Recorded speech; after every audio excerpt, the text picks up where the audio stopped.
Bon, bah, écoutez, je suis en effet très heureux de pouvoir faire cette conférence à plusieurs titres. Tout d'abord, la dernière fois que j'ai parlé à l'hôtel de Soubise, c'était il y a déjà plusieurs années, quand j'étais conservateur ici aux Archives nationales, pour parler des archives de Georges Pompidou. Donc j'ai l'impression de reboucler une boucle. Et pour un sujet qui voilà, nous porte beaucoup à l'histoire du Louvre, c'est d'arriver à faire comprendre l'histoire du Palais des Tuileries, ce grand fantôme du domaine actuel du Louvre et des Tuileries. Donc c'est un petit peu une gageure d'essayer voilà, pendant une petite heure de vous présenter ce qui n'existe plus, mais c'est aussi tout l'intérêt de la chose. Les Archives nationales présentent beaucoup d'éléments autour du Palais des Tuileries dans l'exposition actuellement ouverte. Il y aura bien sûr quelques échos avec l'exposition. Vous reverrez bien sûr quelques œuvres qui sont présentées. J'essaye de creuser quelques aspects complémentaires, mais bien sûr en une heure on ne peut pas tout aborder. Ceux qui auraient par hasard fait l'une des 4 visites promenades que j'avais organisées avec ma collègue Emmanuelle Errand en charge des collections de sculptures des jardins retrouveront quelques éléments, mais il y en aura aussi d'autres en plus, bien entendu.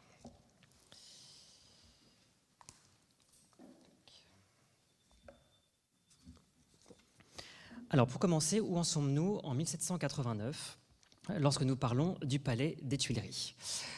Oublions totalement aujourd'hui quel est le domaine du Louvre et des Tuileries et focalisons-nous sur la réalité de l'année 1789 qui, au point de vue architectural, est presque identique à celle de 1715.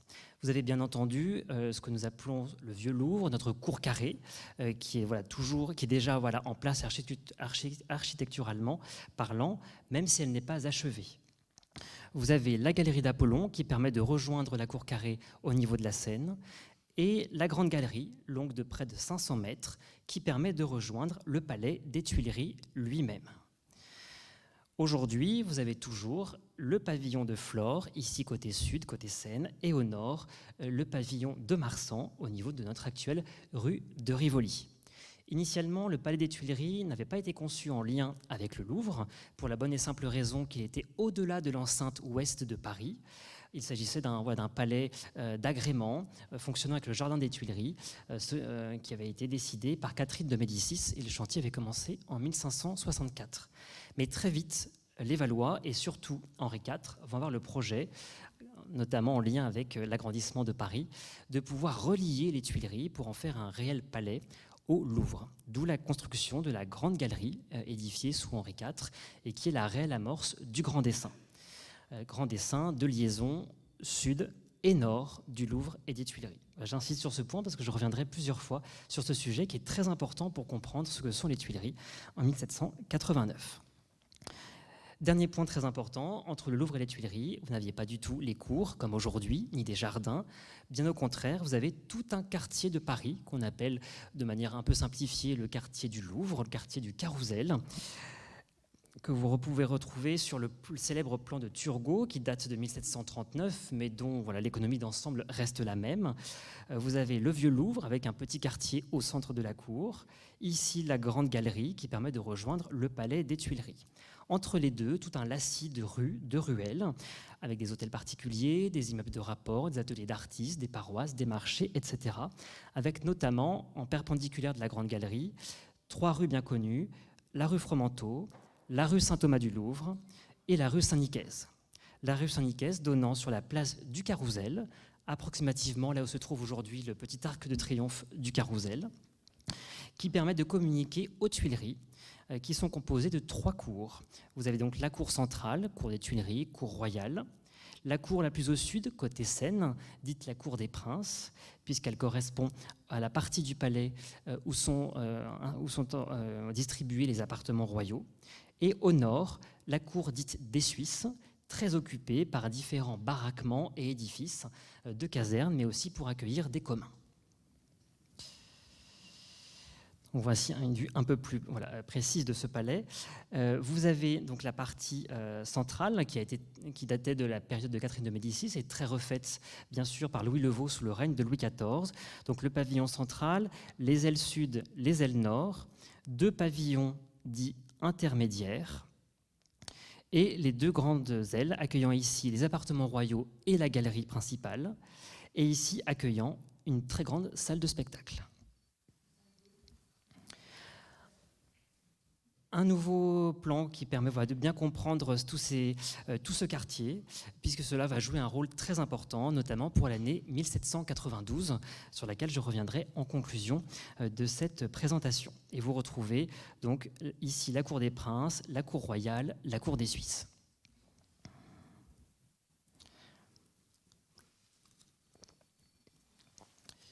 L'architecture extérieure du Palais des Tuileries ayant été peu modifiée depuis le règne de Louis XIV et depuis le départ de Louis XIV en 1671, voici deux tentatives de restitution virtuelle 3D de la façade côté jardin et de la façade côté place du Carrousel. Nous allons plutôt nous appesantir sur la partie côté jardin que je vous ai présenté tout à l'heure, avec le pavillon central, l'aile sud, le pavillon dit pavillon Bulan, du nom de l'architecte des Valois qui avait entamé l'édification de ce pavillon, où va se trouver les appartements principaux de Louis XVI et de Marie-Antoinette. La suite de l'aile sud, donnant sur le pavillon de Flore, tandis que de l'autre côté, vous avez ici la chapelle, ici la grande salle de spectacle et le pavillon de Marsan. Mais les Tuileries, ce ne sont pas qu'un palais. Il y a donc tout ce quartier, avec la place du Carrousel, qui peut ressembler pour certains à une sorte un peu de no man's land, et différents bâtiments. Il se trouve qu'au même moment, dans la même période, se posent beaucoup de questions urbanistiques. Il y a eu en 1763 l'incendie de l'Opéra de Paris, qui était logé à l'époque au Palais Royal, qu'on va réinstaller provisoirement dans la salle de spectacle des Tuileries, qu'on appelle la salle des machines, qui va subir elle aussi un incendie en 1670. Donc le pouvoir royal prend la décision de construire un nouvel opéra. Deux sites sont mis à l'étude pour cet opéra et également d'édification d'une grande place. Nous sommes sous le règne de Louis XVI, donc bien sûr on parle de place Louis XVI dans les différents projets. Deux sites sont à l'étude. Vous avez d'un côté le site de la Bastille, puisque Louis XVI avait déjà pris la décision de détruire la forteresse, ou bien la zone du Carrousel et des Tuileries, qui avait le grand bénéfice d'être tout proche du Palais des Tuileries, qui restait la résidence du roi à Paris, je vais revenir sur ce point, et qui avait cette grande place du Carrousel. Donc je vous présente deux exemples, puisque ça va avoir aussi une incidence sur la suite de mon propos. Donc le projet de l'architecte Boulay, qui présente un temple circulaire assez inédit et audacieux pour l'époque. Vous pouvez reconnaître en arrière-plan deux des ailes du Palais des Tuileries, le pavillon central des Tuileries étant lui caché sur la vue que nous avons à l'écran. Un tout autre exemple qui va être celui retenu, celui de l'architecte Père, qui fait un opéra en forme un petit peu de temple, qui est sur le côté, au niveau de la rue de Rivoli, et qui se rattache au pavillon nord des Tuileries, le pavillon de Marsan, par une arcade qui permettrait à la famille royale, par le premier étage, d'aller directement de l'enfilade des pièces jusqu'au nouvel opéra. Aucun de ces projets n'aura lieu, mais tous vont avoir un très grand développement. Voici le dernier exemple sur une feuille d'art graphique acquise assez récemment par le département des arts graphiques au titre de l'histoire du Louvre. Quand vous regardez ce dessin, vous avez les Tuileries dans le dos. Donc vous regardez, on va dire aujourd'hui, la pyramide du Louvre. Vous avez à la place du petit arc du Carrousel un immense opéra circulaire avec de très nombreux bâtiments rattachés pour venir insérer un musée, la bibliothèque du roi, des écuries plus développées pour les Tuileries, et bien sûr les ailes qui permettent de refermer le Grand Dessin au nord et au sud, côté rue de Rivoli et côté Seine. Donc nous sommes dans un espace qui est en totale reconfiguration. Voici un autre plan et vous verrez le lien avec le lycée Marie-Antoinette très rapidement. Vous êtes ici sur une place de la Paix, avec au centre de la fontaine était prévue une statue monumentale de Louis XVI. Et derrière cette grande fontaine, vous avez un autre opéra, cette fois-ci perpendiculaire, donc projet de Jacques-Denis Antoine. Il y a un autre projet de l'Ubersac de Livron. Vous avez les Tuileries ici en bas et vous avez tout un ensemble de bâtiments qui sont élevés pour accueillir une nouvelle chapelle digne d'un palais royal, une salle de théâtre et un très grand opéra. Mais les Tuileries, à proprement parler, certes, il s'agit de la résidence du roi à Paris. Louis XIV est parti en 1671. Louis XV y est revenu pour les 7 années de la Régence, de 1715 à 1722. Il y est revenu quelques semaines en 1744-1745, mais quand nous sommes en 1789, ça fait presque 50 ans qu'aucun membre de la famille royale n'est venu loger aux Tuileries. Mais il logeait officiellement. Avec l'absence de la cour, l'ensemble du palais a été loué et ressemble à une sorte un peu d'immeuble de rapport à tous les étages pour des grands officiers de la couronne, pour des membres de l'aristocratie, de la bourgeoisie, à tous les étages, aux attiques, des différents entresols. Et le palais, forcément, dans ce type de considération, finit aussi beaucoup par s'abîmer, par manque d'entretien et par la diversification des personnes qui y habitent. Néanmoins, Marie-Antoinette découvre le Palais des Tuileries en 1773, lorsqu'elle est officiellement présentée au peuple de Paris.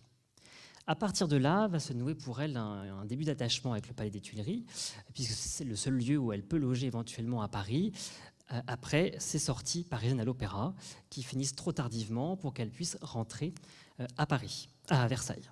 Donc en 1784, il est décidé de restaurer le grand appartement de la reine au rez-de-chaussée, mais qui est dans un décor Louis XIV. Donc très vite, dans les mois qui suivent, donc à la fin d'année 84, elle fait aménager au dernier étage du pavillon Bulan, donc que je vous le remette pour que les choses soient bien claires. Donc ici, en attique, un petit appartement pour elle, donnant sur le jardin, et qui a été donc aménagé par les plus grands artistes du moment, bien sûr, aussi bien l'ébéniste Riesner, le musée Jacob, les sculpteurs, les frères Rousseau, qui lui aménagent tout un appartement lambrissé, tapissé de miroirs, pour ses escapades parisiennes, si l'on peut dire. Puisqu'en effet, à Paris, vous aviez dans la salle, la grande salle de spectacle des Tuileries, de très grandes représentations. Les premières de Beaumarchais ont lieu ici. Et vous avez, en 1778, la célèbre cérémonie du couronnement du buste de Voltaire.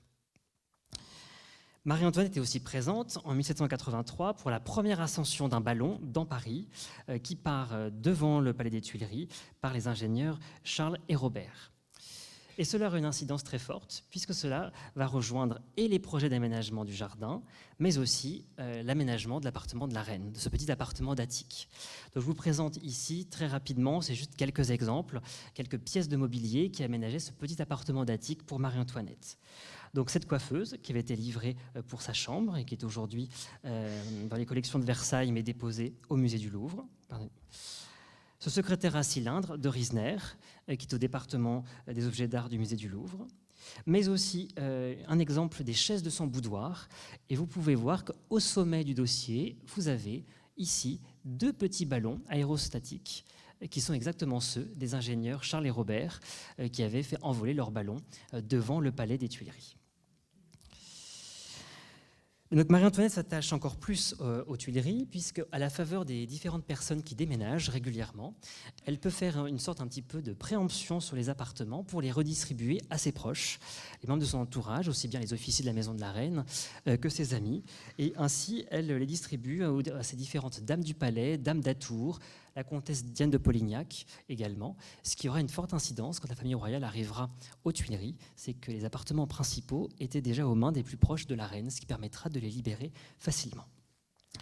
En 1787, grosse frayeur, à cause justement de tous ces occupants partout dans le palais, le feu prend dans les combles du pavillon de Flore. Le comble est intégralement détruit, mais grâce à l'intervention déjà des pompiers de Paris, aucun des étages inférieurs n'est touché, ce qui permet, après la mise en place d'un très grand parapluie au-dessus du pavillon, de permettre aux habitants d'y rester, mais également de restaurer toute la toiture. Et en 1789, quand s'ouvre la Révolution française, le chantier est intégralement terminé.